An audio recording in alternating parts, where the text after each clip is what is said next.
Hi, welcome to Billboard Comics, another episode of our recurring feature, Crossroads of Comic Books and History.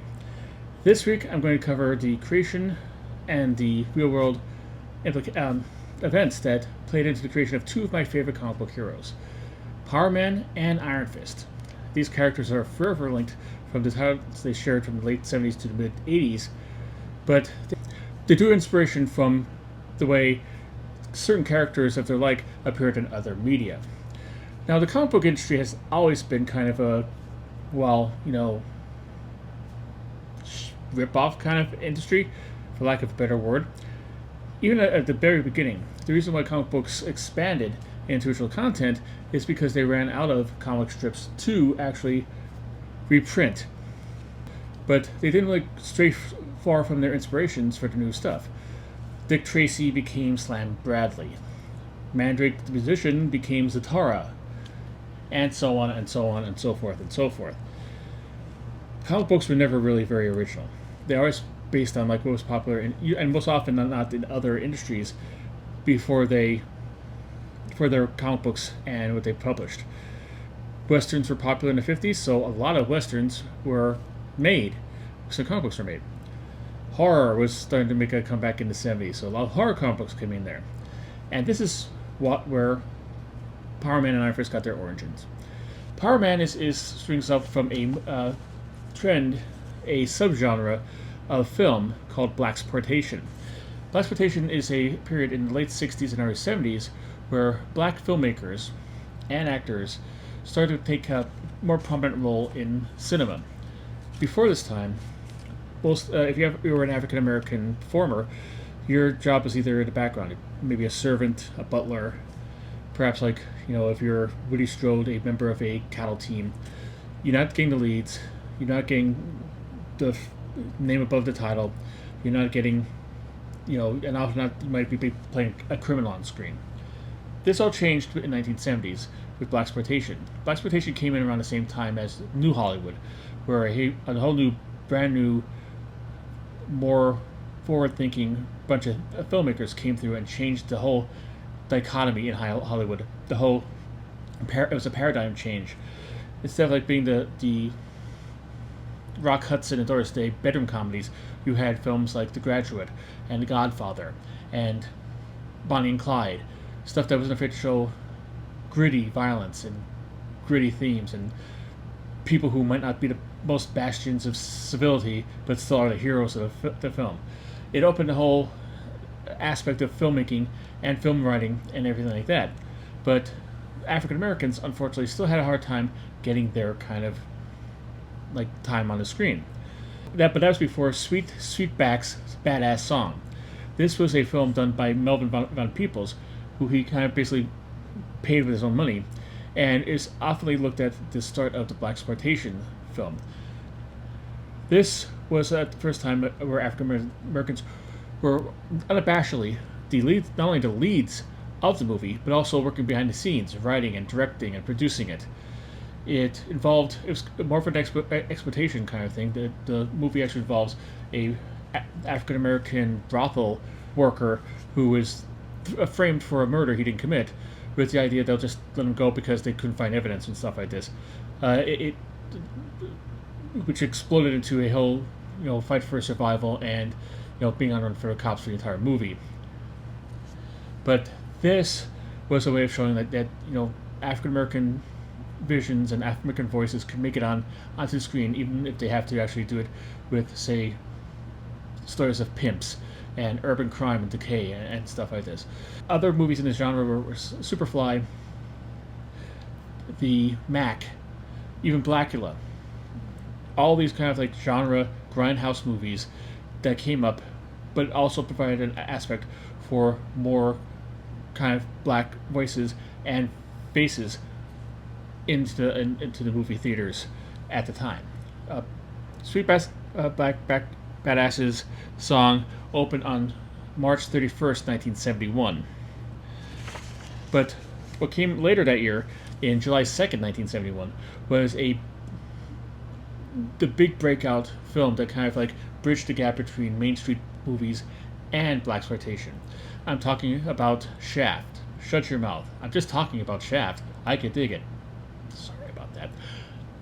This was a more of a major blaxploitation film, but had a lot of the elements.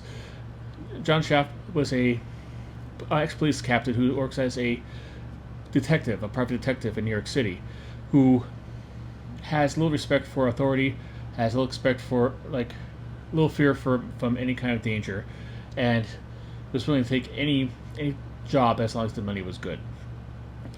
It was a movie that actually gained attention from mainstream Hollywood. Isaac Hayes' score won the Oscar that year.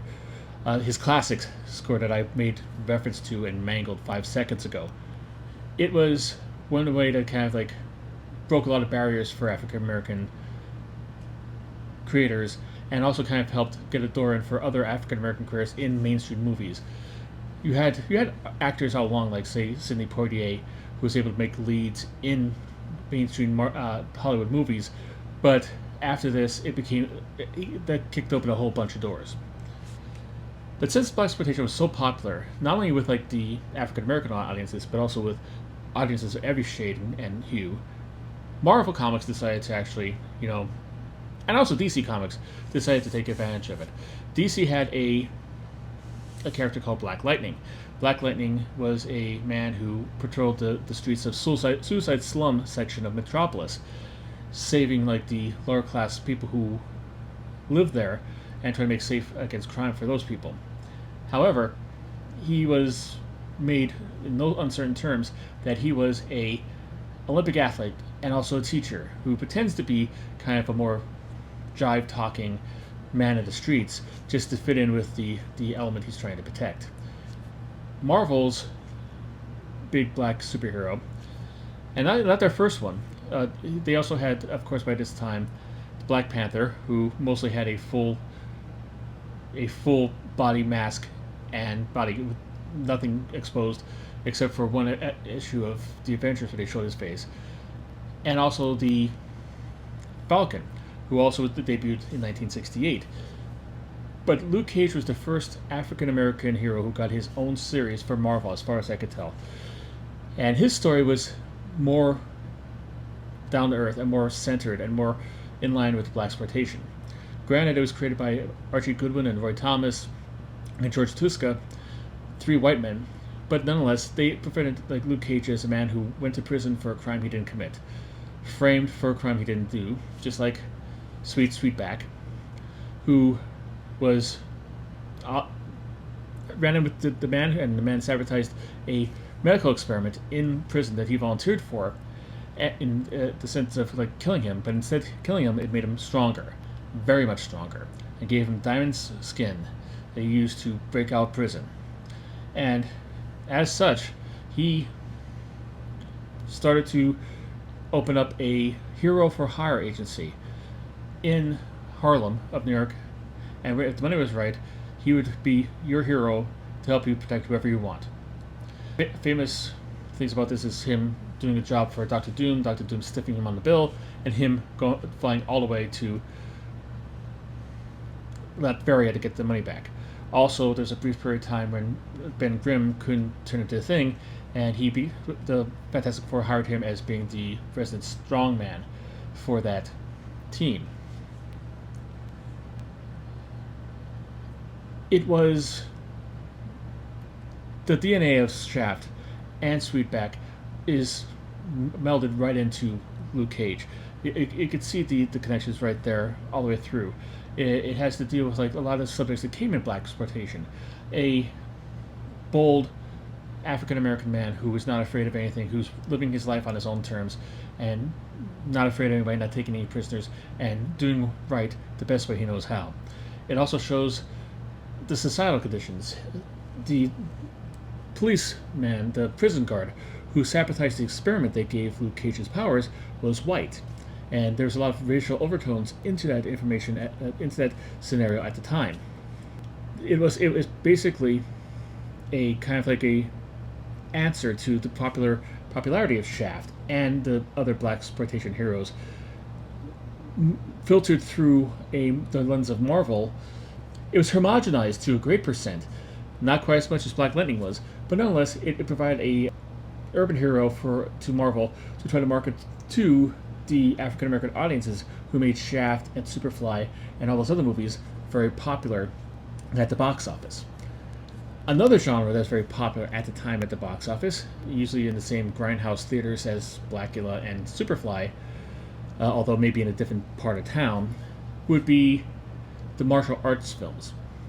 Martial arts films were in America back to the 1950s and 1960s. They were primarily focused into grindhouse theaters or into the local Chinatown areas of whichever big city they were in. It didn't really have much reach outside of that before Bruce Lee came on. Bruce Lee was an actor who I believe was born in Hong Kong and came to America. He was working as a martial arts instructor, and eventually through working in Hollywood and San Francisco, he became friends with a lot of stars and producers and stuff like this, and he eventually got cast as in a bunch of movies, but most notably in the TV series Green Hornet as the Green Hornet's valet, chauffeur, sidekick, Kato. It was revelatory that he came across, and he kind of shook the world to its foundations. Nobody ever saw fighting like this. Nobody ever saw martial arts on a TV series coming into your home every week, for at least one season. I think that's as long as the Green Hornet series lasted. But nonetheless, it kind of opened the eyes to a whole bunch of another genre of films, and slowly it started making an impact. But Bruce Lee, after Green Hornet ended, had a hard time finding a job, because much like there's hard to find work for African American actors, it's also difficult for people of Asian persuasion to actually find work in movies and television. People would much rather do the have a white character portray an Asian than actually hire an Asian for this. A famous one about this happened around the same time from the Kung Fu TV series. Legend has it that Bruce Lee was up for this series, but they decided not to choose him because they didn't have faith in his ability to actually carry the thing, or they think like white American audiences in the heartland and down south wanted to see an Asian protagonist in there.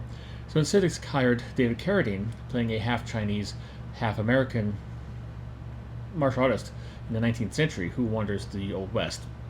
It was incredibly popular, ran it from 1972 to 1975. But the reason why it became a TV series is because Bruce Lee went over to Hong Kong and started revitalizing the Hong Kong Kung Fu movie market. He, through films like The Big Boss and Fist of Fury and The Way of the Dragon and a bunch of other movies, his charismatic personality and his inventive style of fighting caught the imagination of people in Hong Kong, but also people over here. It created a big market for martial arts in the United States and America. In addition to Kung Fu's out of this, because by the time Kung Fu debuted on television back in 1972, Bruce Lee was already making a name for himself in the Kung Fu theater. He also had inspired a whole bunch of karate dojos opening up across the United States. People like Bill Wallace becoming an instructor based on what he learned from Bruce Lee.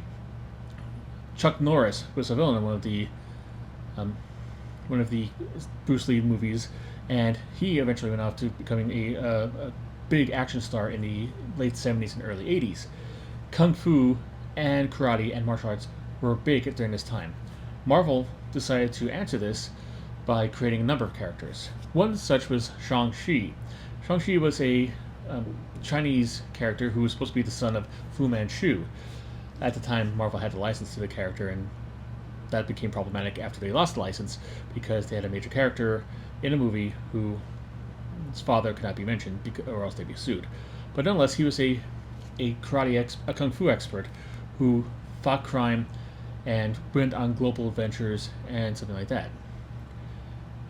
he was incredibly popular. He had he made his debut in Special Marvel Edition number 15, and he was in the 15 and 16 of that before it was renumbered to be Master of Kung Fu, Shang-Chi Master of Kung Fu, and he took on the rest of the thing for over 100 issues. But one of the more popular ones is a one who had the same kind of whitewashing that Kung Fu did with its Kung Fu loving protagonist. It is Iron Fist. Iron Fist debuted in Marvel Premiere 15, that was released in February 19th, 1974. He held the main spot in this anthology series until issue 25, which happened in July 8th, 1975. And then shortly after, he got his own series, Iron Fist, with number 1. He was a white son of wealth who, through a plane crash in a remote part of Tibet-ish, China-ish, I think vague kind of there, he landed in a ancient spiritual land called Kunlun, and it was run by monks who had nothing to do but to kung fu and karate and martial arts. And they raised him from a child to become a master of himself of kung fu and also the master of the Iron Fist. It's a special power that he could actually create a fist, like a glowing thing around a fist, the incredible power that he could actually use to destroy buildings or wreck cars or, send a bad guy into the next state if he needed to.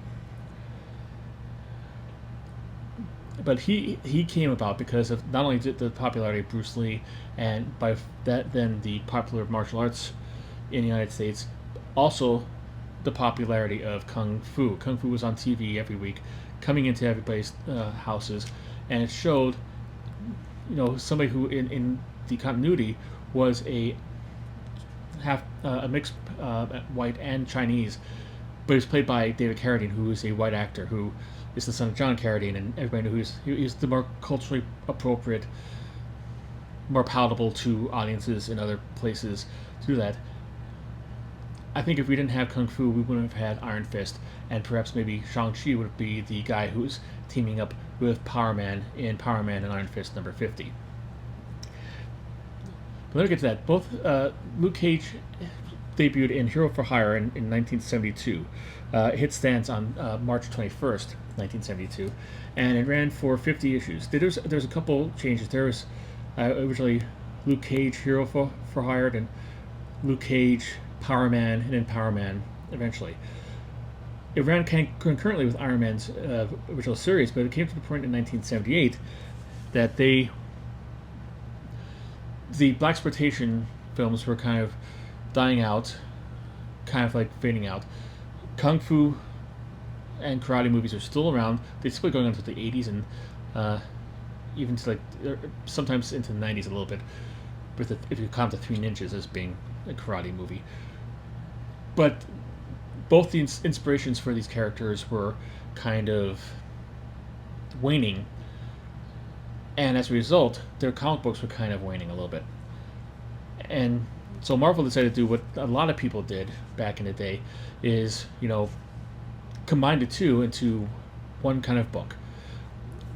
Captain America added the Falcon on in the 60s, and he had co-headlining credit on the title. Green Arrow was added into the cast of Green Lantern, and they went on for a number of issues before that. So joining two divergent characters together isn't unusual, but what I thought was unique about this is that by combining these two, these created the ultimate grindhouse comic book ever. It's one of my favorite comic books ever. I love the relationship between them. I love the attitude of Luke Cage as being a man who, tough, not taking any gruff from anybody else, not going to be kind of like fooled or snookered, but he had love in his heart for his friends, and he would do anything to help an innocent in need. He was a hero. He was a great example as a hero. Danny Rand was a man who, exemplified to me as a kid taking karate as kind of an influence of like the peace and the zen and the way of like trying to protect yourself, other people's, before harming them, kind of aspect of that. Fight when you have to, and if you do fight, make sure that you are the last person leaving and everybody is kept safe. And the back and forth between, like, through writers all the way through. I think Bill Mantlo was on there. I think Kurt Busiek was in there. I think Tim Owsley was on there for a while. They had like a kind of like a buddy cop kind of thing going on before buddy cops even became popular in the 80s. It was obviously one of my favorite comic books. I have a complete set of all of Power Man Iron Fist. I actually completed a set of Luke Cage Power Man, and if you saw a haul video not that long ago, I'm starting on a set of Iron Fist. Iron Fist is going to be a little tough because there are some kind of keys in there that are, I don't know why I'm talking like this. I talk like the Macho Man. There's a couple keys. I'm going to stop that. There's a couple keys in there that might make it a little kind of cost prohibitive to get a complete set in great condition. First appearance of Sabretooth. But I'm trying to get all the appearances of my favorite characters as I possibly can. But I'm going to put up here right now the cover for Power Man Iron Fist number 50, and I think it's the most beautiful covers ever made. It's one of my favorite covers of all time in comic books. And it looks like a Blaxploitation martial arts double bill movie poster you might find in a seedy theater in a dark part of town that, you know, might not want to visit at night, but, you know, you would risk it to go see this kind of movie. It is like, it's a movie poster. It's drawn by Dave Cockrum. I don't believe he did the artwork inside. I could be mistaken. But it's just a beautiful, beautiful kind of piece of artwork that kind of typifies the origins of both characters, and also where they came from, and what brought them together, and where they're going to go on the forward. I think it's a beautiful piece of artwork. This has been to auction, somebody already got it, so it's in somebody's private collection, so I will never get this original artwork. But if I had to ways and means back when it was on sale, I would definitely scarf this up. This would have been like one of my favorite art things to do. The pairing of Power Man and Iron Fist lasted until 125, issue 125, which of course was canceled due to poor sales, and it was kind of killed in a way that I didn't really like. They ended up with Iron Fist dying by another character, but Power Man being accused of it and had to go on a run to protect himself for it. And yeah, it's a plot point, and it kind of mirrors the when he was created, but it mirrored the one he had when he was created. So why are we going over again? But I digress. It left a sour taste in my mouth. But comics being comic books, they revisit the pairing again and again and again and again and again, over and over again. So it's, you know, they have gone on to having their own TV shows on Netflix. They teamed up together in the Defenders series on Netflix, and they are appearing in comic books to this day in various and sundry forms. I believe Danny Rand is once again killed and coming back as the undead Iron Fist. Comic books, they'll break your heart. But nonetheless, this is where they got their start. This is one of the things about this thing. Nothing in comic books actually operates in a vacuum chamber. It is part of a microcosm, a big, larger microcosm. And, you know, should Marvel Comics be congratulated for ripping off Shaft and Sweetback and Kung Fu and the Bruce Lee's movies to make two of their popular stars of the 70s and 80s? Probably not. But then again, it's kind of interesting part of history that we actually find out where these people came from and where they originated. So that's it for this one. I hope you liked it. I hope you stuck around. I hope I didn't mess up the information. I'm trying to do. I might do this. I'm trying to do this on a weekly thing. I might move to a bi-weekly thing. A lot of research is done in this, and I might have skimmed down a little bit of research. If I did, if you have anything else to add, if it's something I got wrong or confused, I did not do it deliberately. I did not do it on purpose. Let me know in the comments, and I will. That'll stand as a correction for this video. If you have anything to add, did you like these characters? Did you grow up liking Blaxploitation movies, or Kung Fu movies, or karate movies? You know, do you know who Michael Dudikoff is? I think the guy's name is. That's his name? I don't know. Or, Cynthia Rothrock, or any of those guys who came after Bruce Lee and Bruce Lee opened the door for them. Don't say Steven Seagal. But nonetheless, let me know in the comments. Let's start a discussion going on this. And if you did like it, and if you just like in general, basically knowing like the history involved with the creation of comic book stories and characters and storylines and all that jazz, please like and subscribe this thing. Like lets me know that you appreciate this kind of video and that you'd like to see more of it, and subscribing will allow you to see them when I do make these videos. So thank you very much for coming out. I hope that you found this useful and interesting. I hope to hear from you in the comments, and until I see you next time, keep on collecting.